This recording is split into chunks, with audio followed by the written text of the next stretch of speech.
Hello and welcome to the Fishing Guide Podcast. I am your host, Brad Wiegmann. We're here with Grayson, my grandson, who's been doing some fishing with me, live scope fishing with the Garmin, right? Seeing the fish on the graph. And then the other day we went and we pulled crankbaits, didn't we? Like those crankbaits. Yeah. Yep. And also here's Mitch, who, of course, Mitch, co-host, and he's here because, you know, he wants to show his trophy off. Yeah. Look at that, it's sitting over there. And so that's what the deal is. So we're gonna keep it going and see what happens. Tell us about fishing, Grayson. You went the other day with me pulling crankbaits. How was that? Was it fun? Yeah. Did we catch a lot of fish? Yeah. Did you use a counter? Didn't you use the counter? Yeah. Remember, it's called the button? Yeah. We caught 8 keepers. 8 keepers? Yep. And then how many did we catch? 32? I think it was 35. It was 35? Yep, somewhere right in there. Day before we even caught more than that, but we were out trolling crankbaits, weren't we? Uh-huh. Yep. So Mitch just got back, and as you can see from his 4-foot-high trophy, he has been down at Grenada Lake fishing the Crank Fest down at PTG Outdoors. Tell us how that went, Mitch. Well, yeah, obviously it went pretty good for me. Yeah. It's a really, really neat tournament. That's and you know, everybody's on equal footing as far as trolling a crankbait because there's no live scope allowed even on the boat. You know, you have to take it off, and it can't even be in a rod locker. It's got to be off the boat. So everybody's using the regular equipment. Of course, now I fished with a couple of boys down there that know wherever dropping the ledge and stump in the lake is. Right. They don't really need a whole lot of depth assistance. So I don't think there's much advantage to live scope when you're trolling because you're moving at a pace, and except for like the big advantage when you're on that high of a pressure to the lake with that many boats on it, there were 60 boats in this tournament, and there were 3 times that many out there fishing besides us. So the big advantage would be to watch the fish and what they do. Yeah. Because I know if you didn't have a planer board at least 75 feet off the boat, you wouldn't get bit. Right. So if you had a live scope and you could see a fish swim 100 foot out there, you'd know where to put your planer board. Yeah, but they're all moving that way. Yeah, but how far are they going to go? Yeah. Hopefully they go out to your farthest planer board. Well, true that. Yeah. Yeah. What color planer boards did we use the other day? Were they orange? Yep, they were orange, weren't they? Yep. So those were we used Church's planer boards the other day. We have offshore tackle. What were you using? We was using offshore. Yeah. So let's talk a little bit about the distance you were letting it back. So Grenada, tell them a little bit about Grenada. It's a different lake. It's a different beast than Beaver Lake. Grenada's basically a swamp. It's not anything like, I mean, it's 55,000 acres at Pool, and you could drain it and fill up Prairie Creek Cove. Okay. I mean, it's, probably the average depth out there is 12, 15 foot. Yeah. There's a little bit of water in the channels that's 30, 35 feet. There's a whole lot of 6 and 8 and 10 foot water, lots of it. And it's if you would go down and look at Louisiana swampland and see all the little cuts and dips and dives and bayous and creek channels and stuff, that's what's under the water there. Yeah. With stumps and trees and stuff all over it. So what you get into a situation to where those are all the little highways that these fish are using. So you try to map boat routes out, and what we were doing down there is long ridges that would come out in the lake. Where, I mean, by a ridge, I'm talking it would half a mile offshore. It would be 14 foot on top of this, but there would be like a creek channel that swung around the end of it and it'd drop off to 16, 18 foot. Right. And those are the places we were kind of keying on. So we'd have baits on one side of the boat would bump bottom on 14 foot, and baits over here would be running 14 foot over 18 foot of water. Right. And it was the shallower baits that were we actually ended up bringing them up to about 10 and 12 foot deep to get the better bites. So the fish wanted to be in that 14 to 18 foot zone, but they wanted to be in 10 to 12 foot of water. That's kind of what we've been doing here on Beaver Lake. We've been staying in the channel. What color's the channel? What color are you keeping the boat in? What color's the line that you're keeping on? Blue. Blue. That's right, because that's the old river channel, isn't it? Mm-hmm. And it's deep. So, how'd we control our boat? With buttons. We have to keep it moving so the rods stay going, so we don't just have to keep reeling and going out. Right.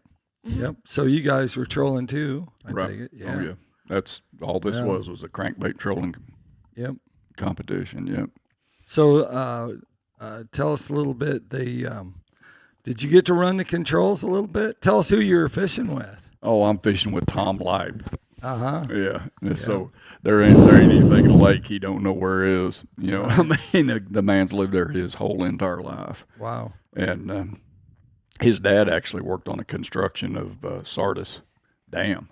Really? Yeah. So I mean, where he grew up is probably 500 yards from Grenada Dam. You know, right. So yeah, he knows it inside and out. And then plus I fished with Danny McDonald, which is he is one heck of a fisherman. He is a great live scope fisherman. Right. So, but he used to troll crankbaits a lot. So this was before live scope. He was a crankbait guru too. So I got in the right boat. You got in the right boat? Yeah. It looks like you got in the right boat. Is this this trophy, you're going to have to share it with Tom and Danny, or did they just say, go put this at the PICO headquarters? No, both of them guys have got so many of these trophies, they don't know what all of them even belong to. So, so what colors have been hot down there? I think you know one of the colors. Let's see that one. What color is that? Green and white. Yep. What's it called? The Christmas tree. Yep. This one we caught fish on, didn't we? Mm-hmm. But that's what they've been catching them too. Yep. And amazingly enough, I wasn't the only. I heard somebody else that was in the tournament because we had a pretty good MC this year. And he'd ask everybody to tell what they caught their fish on. Right. They'd have to even call a brand, but nobody else does a Wonder Bread. So, nobody else does Blue Boogie and some of the other colors, right. So when you hear your name called, it kind of makes you feel pretty good. So, yep. I know what that one's called. It's Wonder Bread. Wonder Bread. Yep. Yeah, I know some of the names. Yep. He's been practicing some of the names because we've been shifting. Did you have to change? Now, what's the last one, too? White splatterback. So these are all very much white patterns, like shad patterns. And normally down that way, that's not really the ticket, is it? No, it's not. You need some dark purples, and like beach ball is a good color down there. So now I understand Doug Wynn he come in 6th or 8th place. 8th place, yeah. Running that. And I heard a couple other people's, but most of the people, I heard a couple of chromes, and I pulled the chrome off of 2 lures, man. Right. And I never got a bite on it. But I think it was just too flashy. Oh, too flashy. I don't know. Because when you look at something like this, I heard another guy that was calling this monkey milk. Right. Because it's got a yellow belly. He's brought one up, and he says, is this called monkey milk? And I said, no, it's white splatter. Yeah, that's definitely white splatter. Yeah. I know one guy brought a bait up to me because he come into money, and he didn't want to get it wrong when he told him what he caught it on. Right. And it was Simply Awesome. Yeah. Which last year I put 5 of the 6 keepers in the boat. We had 1 Simply Awesome in the boat, and 5 of the 6 keepers come off it. Wow. Yeah. So always 4 of the 5. I'm sorry. Not that you own PICO Lures, but you should have multiples of the same color. Well, you would think a guy'd be a little more prepared if he knows the people I know, right? That's right. And we use multiple colors too, didn't we? We use the same color, pink splatter back. Yeah. And some of them we use the same color too. Very common for people to do that. I really wish I'd have put bone orange in the water. I didn't even think of it until on the drive home. I'm like, we had bone orange. I bet that might have worked. How many rods did you have out? We were allowed 3 per person, but very seldom. I think at one time we had 8. 8. Yeah. Yeah, 8's pretty. When you're common. fishing 3-foot rollers, you gotta kind of You did get some wind down there. Yes. So, I took a picture of the sunrise that morning. I think Yeah. I sent that to you, didn't I? You did? Yeah. Yep. And the white caps. I mean, it looked like you took a red crayon and drew the sunrise. I mean, red sky in morning, sailor take warning, and man, it come true. Let me tell you. What else? There were 60 teams down there, and it went out of PTG Outdoors. Right. Yep. Yeah. They got a real good facility there, man. I mean, they've got a big awning over the front of the building and everything, Right. all the way in under, drive the boats all the way around the building and everything. It's a really good facility, real well run tournament too. Right. And that's probably on its 6th year or somewhere. This around was in 5th there. or 6th here. Yeah. I think 5th maybe. How many? And you said there was around 60 boats. That's pretty Yeah, good it's- for being June, the last week of June. 29th in of June, yep. Mississippi. Did you have an umbrella or some kind of awning on your boat? Nope. No. We did not. We seen a Wow. guy that had an umbrella, and it Yeah. looked like it had gotten broken, and he looked like he was utilizing that to save his trolling motor batteries because it was basically a sail, and he made a pass down through all that timber and everything with that wind just blowing him like Blowing him a pirate down. ship down through there. Turned around, went back, did it again. So water clarity down there, you think that played a part in that or It's not? pretty much normal Grenada. You Yeah. can see a white bait maybe 18 inches Right. if you're looking for it, foot for sure. Huh. Yeah, that's what makes that lake work. It's not because it's mud; it's fertility. Yeah. That dude is fertile. The way they manage that, you wouldn't think it'd have a fish in it Right. because they drain it down to what 6,000 acres. Yeah, some of the ramps aren't It- usable in the winter. No, you can't so- even fish it unless you got a john boat and want to drag it out to the water in the wintertime. And then they fill it all up all at one time. Yeah. And and you would think there'd be dead fish floating all over the banks, but I guess they've grown up that way. And I think what it does is it gathers all the bait fish into that channel, and they just sit down there like they're at the Sizzler, man. They're just Right. chomping down all winter long. I believe that. We actually seen there were big, huge clouds of shad down there, and I mean those shad down there are start about that big and get about that big, and stuff's busting them all the time. And if you run a bait through there, you'll catch a crappie. You'd think it might be, but I don't think there's any. And I've been fishing down there 10 or 12 years now, and I've caught one little bitty bass Right. in the whole time I've done it.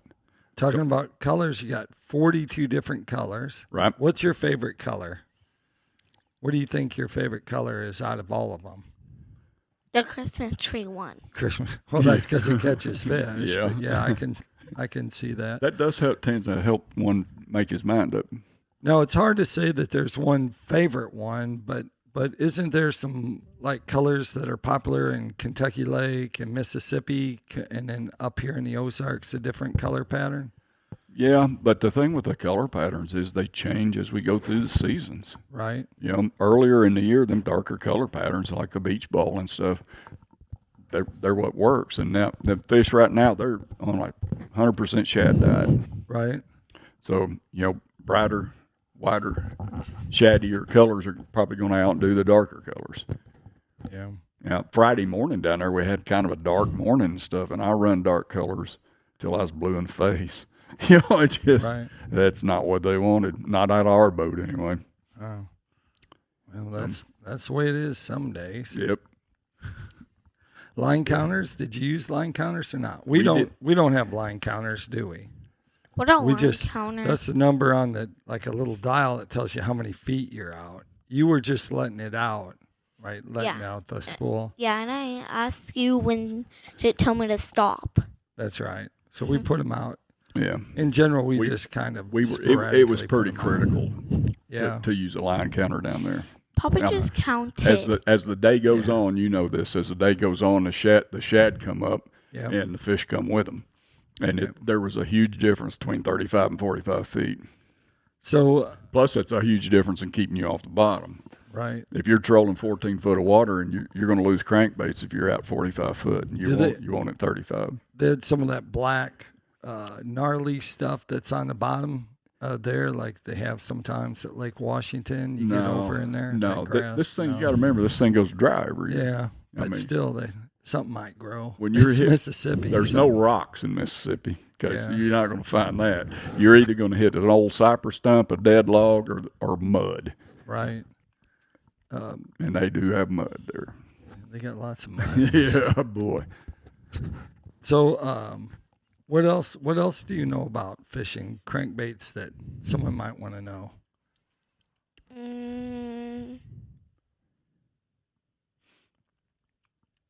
You don't know? You ever just let them come to the top and ski them in real fast?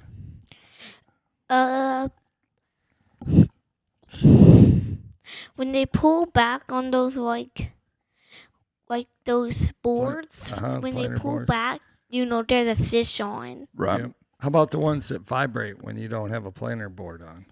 Well, if it doesn't vibrate, there's a fish on. Yep. That was pretty much our theory right there. Yeah.